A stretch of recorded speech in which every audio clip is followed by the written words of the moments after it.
Hello, welcome to Fado Network News Review. Today, 11th of June 2019. I am Omar Wali. I'm here with Mamadou Sabali, and we'll be discussing about recent issues. And the Constitutional Review Commission today held stakeholder meeting on human rights and citizenship. The Gambia Armed Forces and the United States Office for Security Cooperation began a 4-day training, and the United Nations donate office equipment to the Truth, Reconciliation and Reparation Commission. But before all that, I will start with the papers. The Standard newspaper is reporting that Bibi Dabo vows to rescue PPP from chaos. The former vice president under the PPP regime, Bakare Bunja Dabo, has vowed to put back the party on the course of a full recovery. Addressing about a dozen leaders of the different women CAFOs from West Coast region, Mr. Dabo reminded his supporters from the West Coast region that the party is going through some trying times. The PPP, as we speak, is at a crucial stage, and we have to be honest with the fact that for 22 years or 25 years, for 22 to 25 years, things were difficult in the party, and during that period, a lot has happened. And to bring the party together, we will need to tighten our belt and to do it with patience and diligence, especially now that we are again facing unforeseen circumstances within us, which led to a court case. Bibi told a woman Kafo in West Coast region. He said that he is in full support of those who took the matter to the court. The case does not mean a lot to me, Bibi said. And the chief, Jim Fatima Job, asked for retirement. The chief of Jokadu, Jim Fatima Job, is reported to have asked to be retired from his position after 34 years after coming to office. A reliable source close to the chief's Ker Jarega office said Job has written to the Minister of Local Government asking to retire from the duties because of old age. He did not resign, but he wants to retire after a long service. He said he is still available for advice or guidance and remain loyal to the president and the government of the day. A close source told the Standard newspaper during an interview, Jim Fatima Job is the longest-serving chief of the Gambia, and he served under 3 successful governments, having been appointed on December 23, 1985. Unlike his peers around the country, he was never removed in his entire reign. And Dabo recounts bloody attack on UDP convoy. The leader of the United Democratic Party, Usainu Dabo, yesterday recounted in harrowing details the many atrocities committed against him and the supporters throughout the 22 years of the Jammeh regime. Called to testify on September 1996 ambush on his party during the election campaign that year, Dabo said he had reliable information from victims of that incident that prominent TRRC junta members Yankuba Toure and Edward Singate participated in the horrendous torture of his supporters. He revealed that as a result of that torture, Ke Buteja Fune, a drummer, later died. Dabo further alleged that Yankuba Toure had threatened to burn him after 1996 election campaign, and he was sure he would have been burned hadn't been that he was caught up in the ambush. He said Yankuba Toure, who alongside with AFPRC junta members had resigned from the army, was still putting uniform during all those times, and adding that he and Yahya Jammeh are collectively responsible for the torture of the UDP supporters. The urgent security sector reform is indispensable to New Gambia. The Minister of Justice, Abubakar Tambedu, has dispelled what he called the misconception surrounding that ongoing security sector reform and the continued presence of the economic in the country. Speaking at the launch of the National Security Policy, Minister Tambedu said the exercise is not all about reducing the size or the number of the security forces or personnel. This is perhaps at the bottom of the priority list, and it will occur. That's all we have for you on the Standard. And for a newspaper, so it's reporting that Gambia gets first security policy. The government of the Gambia on Monday, June 10, 2019, launched the first ever national security policy of the country. According to the Fourier newspaper, the policy seeks to protect and strengthen the security sector of the country and is said to be the outcome of this series of extensive consultation and validation exercise conducted in the country.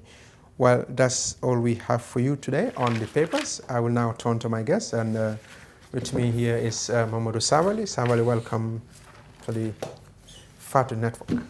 Thank you. It's been quite a while. Yes, we'll start with the death of Ephraim Bai. What can you tell us about this man?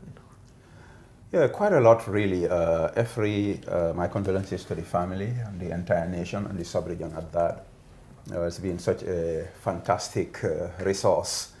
His life, I think, has been a gift to the African race, a repository of the treasures of our history and the glorious past of our great ancestors of black origin.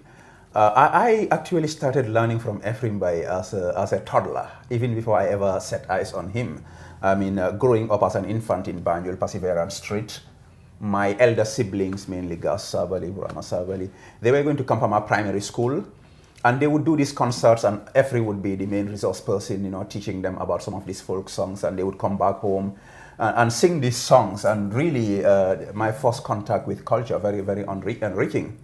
Fast forward to my adult life, especially when I handled both GRTS as Director General in tandem with my role as Editor-in-Chief and Managing Director of the Observer Company. Ephraim would take it upon himself to come to my office just to discuss culture and to ask to be given assignments to go and do research about our culture. The last one I did with Ephraim was when I was at GRTS, he asked, he didn't even want to be paid. He said, Sabally, just give me a car and a cameraman. I want to go and do research. And he went and dug into the history of the late Maba Jaho. Okay. And what he came out is a treasure trove, really, that could actually help some of the very unfortunate tribal misunderstandings that we are going through. Because he dug into the history of Maba Job and actually got people on the record to say that Maba Job is actually Mandinka, which is quite interesting. This is supposed to be a GRTS. I hope they have not deleted it. They're very good at deleting the most important material at the institution. But this is just one of the things that Ephraim did. Okay. And I remember when I did the Lalo Keba program on radio, he came in. He also wanted a platform, and I paired him up with, I think it's Matar Samba, his Halam player. And I asked them to do a narration of the lives and times of the late Alaji Babu Samba, who was like to the Halam what Lalo Keba was to the Kora. He started off, of course, you know, Gambians as usual. Some people decided to be an obstacle to that project. When I left, it died off, but he was very passionate about this and many things. And I just want to re-emphasize the fact that this is somebody who was so passionate about our culture. He would come to me, Sabally, I'm not asking for pay, give me a car, give me a camera, I want to go and do research. I think his contribution to our cultural heritage has been immense. May Allah forgive him and grant him Jannatul Firdaus. We've witnessed the demise of Alaji Mbai not long ago, yes. And Ephraim Mbai also followed. What does this mean for the country? And you're missing another important one in between them. Jali Sehu Saho, yes. He died recently. The doyen of our Kora heritage. You know, I had an interview with Gambia Talent Promotion. Kudos to Pa Usman Youth, even though I'm his biggest critic. I think he's doing a fantastic job. He deployed his crew there.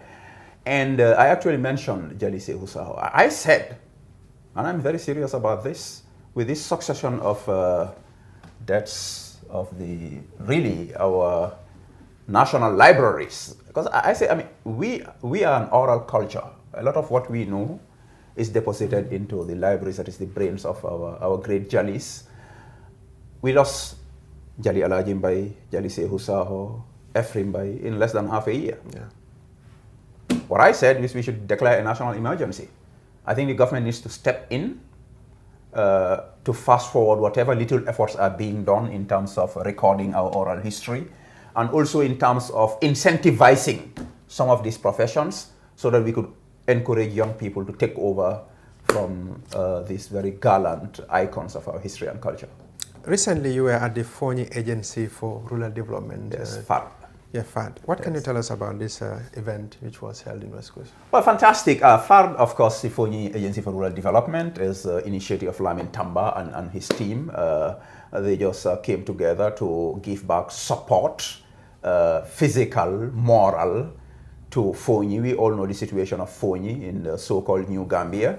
I think we could have, as a nation, done better in terms of embracing that part of the country and reassuring them that this is one Gambia, one people, one nation. We didn't do quite a good job of it. But luckily, you have some very positive-minded, patriotic Gambians from Foni who came together to do some humanitarian work. And as I said, I see FARD mainly as a moral booster. I mean, I'm not speaking on their authority. I'm speaking as an observer. I think General Lamtombong Tamba is their chairman, who is actually doing a great job in terms of leadership and mentorship in the Foni areas. So this is not the first event they had. They had another event, was late last year in Foni, a cultural jamboree sports festival, and we went there. It was fantastic. This one was a fundraiser, and I was invited. I decided to join them. It was one of the most entertaining events I ever attended. And I must say, when I left, I got calls from Gambians across the political spectrum, across the regional spectrum. I want to mention specifically Lamin Tunkara from North Carolina, who said, I mean, they all wanted to reach out to come and join the festival and also to give moral support. I think it's a fantastic initiative that deserves support of not only people from Foni, but Gambians, because we are one people. I say that I don't support Foni, I am Foni, and I mean that in a very serious way. Okay, you talked about this when in your introduction you said the problem of Foni. What do you mean by what exactly do you mean? You know exactly what I mean. Well, Foni is the only area where we have foreign forces in this country that are not part of ECOMIC. Well, foreign forces are in that's one, two. Foni is the only area where we have a loss of life that's practically not taken seriously. This is the fact. Okay, you talked about embracing. You know that, right? I know you're talking about the death of Haruna. Yes. Haruna Jatta. Yes. Yes, and if that was on the papers yesterday. Yes. So you also talk about embracing and reassuring. Who should reassure them? The government should reassure them. Why should government reassure them? Who put foreign forces there that are not part of ECOMIC? So a situation later. So you mean government should go and reassure? But an argument from the other side is that they were reluctant or resistant to change. It's not true. Because Foni was not resistant to change. I think what happened, you all know we had regional, tribal sentiments building up to the 2016 election. This is a fact. I'm not making it up. We all know it. Like, look, I'm saying a fact. Just listen to that. That's a fact. We all know that. And you know, politics is funny. Politics can be dirty. Politics can be messy. Some of the sentiments that came out during the impasse, they were not very nice. So if people feel attacked, naturally all they can do is to come together and try to create defensive mechanisms. You know, there are people I am talking to right now. I was just talking to right now, one of the biggest stalwarts of one of the biggest opposition parties. I've never spoken to this person, but we just had a chat of more than an hour. Maybe last year, that person and I would not have had the opportunity to speak like that. That was a deep-seated suspicion between people as a result of the way the change of government happened, which was very unfortunate. You understand? So when the new government came in, they should have gone the extra mile to reassure everybody, not just Foni, even those who are supposed to be opposition, because right now we don't even know who is opposition and who is not. You know how God works. It's very funny. Tilkal ayamu, nudawilu habayna nas. So I think we have a void. Listen to me. This is very important. I know your people are waiting right now. I'm sure some of them are throwing their missiles. What I am saying is not a political statement. There is a void in terms of our national reconciliation and unity effort. I know a lot of good NGOs, religious leaders who are trying to do this, but nobody can replace the role of the government. Government needs to do better than they are doing in bringing out a message, not only a message, a feeling, which is even deeper, that we are one Gambia, one people, one nation. If we are one Gambia, one people, one nation, then why the need for all this assurance given to the people? Then? No, because of the way they were treated. I said this, you know what I'm saying. But no, look, Omar Wali, don't push me to get into some of the details of the past. I am not pushing you are telling me Haruna Jatta died, nothing happened. There were deaths elsewhere, a commission of inquiry came in.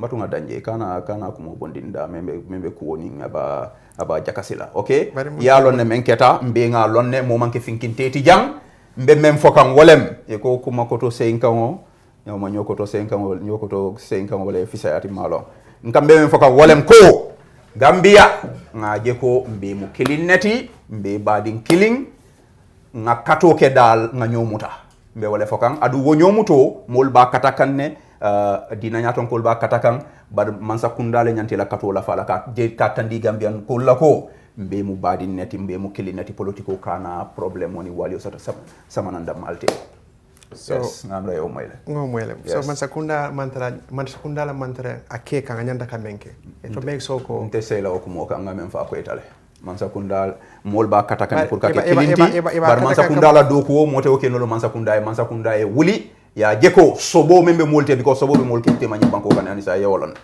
sobo membe molte ma ay boje mol yake kankilinti na president Angela Wulta no nyara no Foni yes. We had a meeting yes after how many months are you okay after how many months? Because after how many months? That was after several months after he came. Several months. It was a bit too late. Hold on. No, hold on. I will admit it was a good move, well-intentioned. President Barrow, nobody can question his good intentions. Unfortunately, his architects, his technicians on the ground, didn't do a good job of supporting him or trying to push and implement.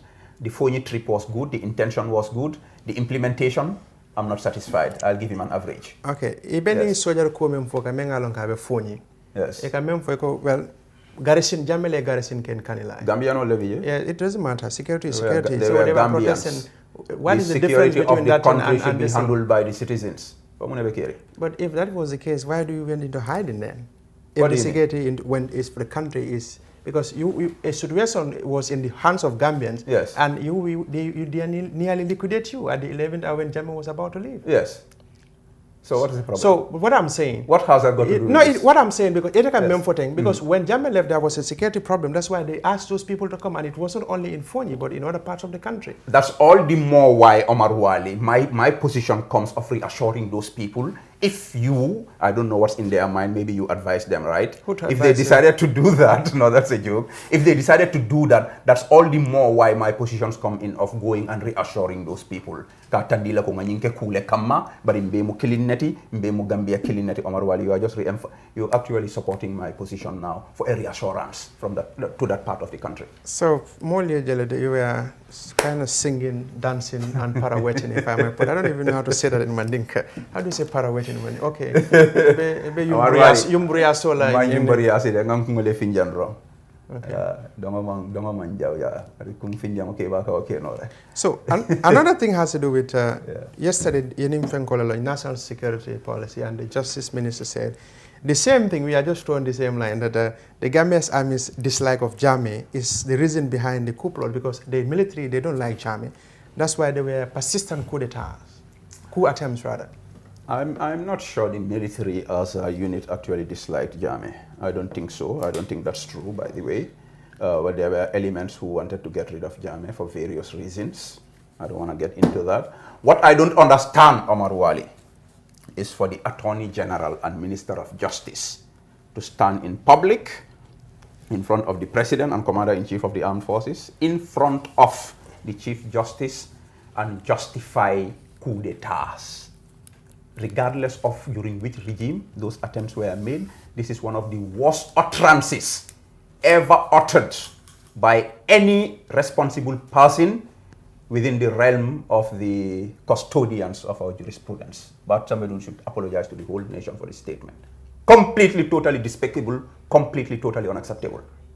So, because he said that the military doesn't like Jammeh, that's why these things are happening. So yeah, so it's practically this, trying to justify illegal attempts at overthrow of a democratically elected government, which is wrong. And you know, this is why me, and I even said it on Facebook, this is why I respect PDOIS. DOI, highly principled. No matter how much they were opposed to Jammeh, they were never ever part of any illegal attempts to change the government, and they never ever endorsed or celebrated people who wanted to change the government illegally. It's wrong, it's wrong. If you live in Latin America, I live in Badibu, by the way. Okay, so Latin America, you know the history. And when Augusto Pinochet went to overthrow Salvador Allende, he refused to leave the State House because he said it is the people of that country who voted for him. And he was killed in the State House. But Jammeh also came through the same channel, and you were there supporting the same regime when he came through coup d'etat. When just like you. I never supported coup You d'etat. were working for the Daily Observer. That It's doesn't the make organ. I never supported the coup d'etat either. But we had. I never supported. At 94, I was a student. No, yeah, 94. 94. But from I there, was a student, Omar Wali, just like you. Yes, the people who supported the coup d'etat are the very people who ended up, people like Ami Bensouda, Fatmata Tambajang. Those are the people who did the babysitting. They did the midwifery of the coup d'etat. But I never supported the coup d'etat. By the time I supported Jammeh, he was democratically elected, and that whole process was also spearheaded, midwife by people like Babu Gale Jallo and other people who did the NCC. But during that time, when it was democratic, we know this is a country where elections. You and I both supported Jammeh during democracy. I never supported you and Jammeh. I were both working at Observer promoting his agenda. Working for Observer doesn't mean you support Jammeh. Now I'm telling you, no, listen my to friend, me. You want me to go and work for Jammeh's farm? I said no. I met you there. You were working for Observer. Oh, everybody know that Observer was an organ of the TRRC. You came and you said, anyway, let's have a farm. Let's go back to your question. The point is, Batambedi, what he did is wrong. If we are calling for New Gambia, we are talking of legality. SFL trying to grill these people to even make them look bad for having been part of coup d'etats, for having even attempted to illegally overthrow the government. We're trying to set the record straight to teach the young people a clean lesson. There's Batambedu spewing up in the national civic space. This is completely, totally unacceptable. From Batambedu to SFL, so you have bots with the TRRC? No, I didn't say that. My bots with TRRC, I aired it here. I don't know whether you want to spice up your program. I will not get there. Hold up. My views about TRRC, I aired it before the TRRC came. When it started, I took a back seat out of respect for the victims. What I'm talking about SFR right now is about the positive aspect of what he's doing, where he would grill people for having even been part of a coup d'etat. I think that's the kind of message we should send. SFR is doing that. His institution is affiliated with the Justice Minister. His boss who appointed him is coming and saying, kudos to everybody who attempted a coup d'etat. Omar Wali, this is wrong. I told journalists, you pick and choose what to speak about and what not to speak about. There should be a national outcry. Anyway, the credit is Fatu Network is the one who did justice to this story and broke it out. But what he did is wrong. It's unacceptable. And any decent, law-abiding Gambian should stand up and condemn Batamiru for this. Finally. Yes. Well, finally, what should I say? It's after Ramadan, alhamdulillah. All right. The political temperature was a bit calm. How is it now? Well, I know you are going to, Omar Wali, you most dangerous journalist in this country. I know you are going to go and try and get a very hot interview, and that will jazz up the whole thing again, and people will start shouting and jumping again. So far, so good. We did Ramadan, alhamdulillah, it was good. The nation is pretty peaceful. I think the political decibels are pretty low. I know we are going into a rowdy period in terms of politics. All I can say is, let's chill a little bit. Let's disagree. Let's throw verbal missiles if we want. But let's not jeopardize the peace, stability, and tranquility of the country. And my message is especially for the young people. You were in the streets pushing for change. Change happened. You still want change. After that, you'll want change again. Why don't you invest in your education and your personal development? Develop a healthy dose of patriotism, whereby, regardless of what the political arguments are, you will not do anything to jeopardize the peace and stability of the country. I think that's very important. I told you finally, but one thing we know you have so many, you work with so many young people. Yes. But recently we have seen this caste problem in the upper. Why are you trying to get me into trouble? No, why are you getting into trouble? Are you scared of Sarahules? No, the Sarahules are scared of me. They are my children. Yes, carry on. So, Thanks for reminding me. What will be your message to the Sarahule community? You know, Omar Wali, I love any more file you can name that you can attack Fanang. But no, it's important. I know it's a tricky issue, but I'll talk about it. Sarahules are my favorite people. Maremu Terinke. You know, ngalong ali alla adul sotole alla la chosanol sotole Sarakulul. Bari, Mejamano Mento, 21st century. I enjoy man you could if I for the supreme wall them. ni be banko kan me yalon ko banko wol ko ila luwa mun demokrasi leti ma fo ila ado ni chosano e kana tamandi de bari se hakilotu o banko la luwa to fana joya nga tarale wolem tonya tini membe tonya fala nga joya tarale bari kabiri misil me afama nata alqur'ano ko na manna e joya condemn ya stop completely bara bunda jamal le yele pour ka joya buruka adu ngala tol sarakulol al tol lekal fanke misil moti mol beti even don tol mandin tol badi bon kol tol misil me ta haya tal tati al be nyin jamel lo membe la jang al salon ko ka jongo foro yandi o fanam be dino konole so intedal to be honest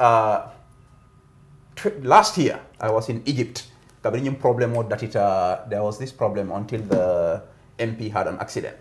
Yeah, when I heard it, I called some of my Sarahule friends. I said, I mean, this is serious. Why don't you talk to your guys? They said, Sabali, this thing is too sensitive. Even though we know we have this joking relationship and everything, but don't go into this thing. I pulled out. But I knew that this problem was going to be compounded. All of a sudden, the same people who were telling me not to talk are now talking. So my thing is, I think the state, the government, I know government is very scared of some of these issues, but I think the government should do something and handle this in a tactful way.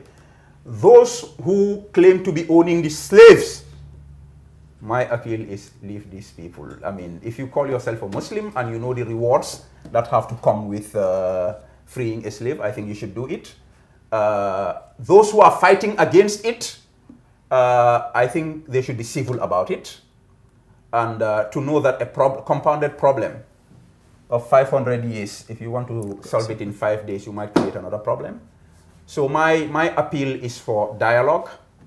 Really, I could not watch that video of seeing a human being being tied. Wallahi, up to today, I have not watched it. I think it's very ugly. But on both sides of the debate, I'm urging caution. On both sides, since it's Arahules, they want to convince us they are the most religious, and we know everybody because we are more religious than them. I want to urge taqwa. Fear Allah. Fear Allah. Don't look at your ego. This whole caste tribe thing, haba and manthura. In the next world, nobody is going to be called by your tribe. Inna khalaqnakum min dhakarin wa untha wa ja'alnakum shu'uban wa qaba'ila liyata'arafu. Allah brought in diversity within us so that we may appreciate each other and appreciate His own beauty. But to really, this is very ugly. Like I said again, government should engage in a more meaningful way that they are doing right now. I know there are fears and suspicions. Those who own the slaves, please, let's try to resolve this, try to free these people. And Omar Wali, one thing also, those of us who are commenting out there, you are in Banjul, you don't know the intricacies of this Sarahule complications, you want to judge them. This thing is more complicated than we know. We know at least there are people who are slaves, they are not calling for freedom. Is that true or not? That's true. So when we approach these issues, and that's why I'm being very careful about this, let's be circumspect, let's be careful, let's put our egos under check. I believe this problem could be resolved through dialogue. I'm reporting my call on government to engage more meaningfully. The religious leaders, the cultural leaders, times have changed. We need to adjust. Sarakulul,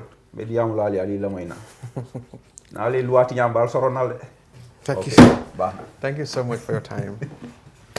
Well, the Constitutional Review Commission on Tuesday held a stakeholder meeting on human rights and citizenship at Nana Conference Hall. The meeting was meant to bring Gambians closer towards a common position on what they want to see in the country's new constitution. Jaka Sisejete was at the meeting, and she has more in this report. The purpose of the meeting was to further probe and elucidate the positions articulated by Gambians in their position paper. We will look at those comments, review them, and where it becomes necessary, we will have a direct face-to-face meeting. So that, in essence, is the reason for the meeting here. All those who submitted written comments with regard to the issues document have been invited. We hope more people will join us as we proceed, but it is nevertheless important that we commence the process in earnest. Chairman Jallo restated that the objective of the CRC to ensure that they fully and comprehensively capture the opinions and wishes of the Gambian people in terms of what they feel needs to go into the constitution has always been first. Further added that the CRC will take close looks at the area of citizenship and fundamental rights and freedom. Our objective is to ensure that we fully and comprehensively capture opinions and wishes of the Gambian people in terms of what they feel should go into the new constitution, or what is contained in the current constitution that they feel ought not to be there insofar as the new constitution is concerned. And with regard to fundamental rights and freedoms, we all know what the rights are, we know what the freedoms are.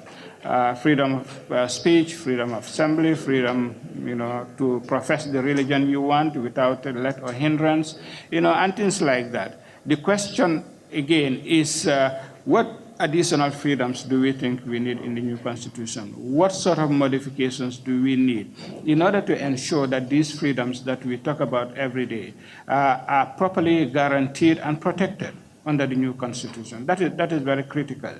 Shakina Chinedu, representing the African Diaspora Returnees Association in the Gambia, requested for a place in the constitution that will recognize and grant citizenship to individuals whose ancestors were descendant African slaves and are wanting to come back home and become citizens of the Gambia. Reporting for the Fatu Network, I am Jack CCJT. We have come home to Gambia and we want to be part of Gambia and the society and the culture and the development of Gambia.